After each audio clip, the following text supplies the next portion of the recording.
3 lessons kung paano yumaman mula sa libro ni Robert Kiyosaki na Rich Dad Poor Dad. Una is dapat meron kang financial literacy.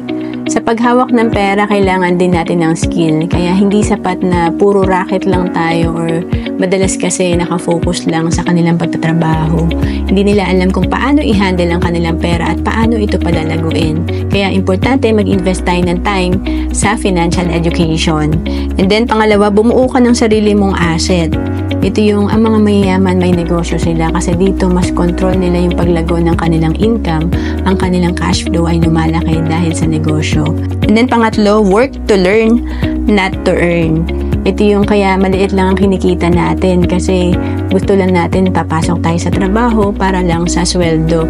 Pero pag nag-focus ka sa pag-build ng iyong skill at pag-build ng iyong sarili, dito mas magiging confident ka na pwede kang magnegosyo at kung sa trabaho naman, mapopromote ka agad. To know more about savings and investment, message mo lang ako sa FB, Roan Celis Capistrano.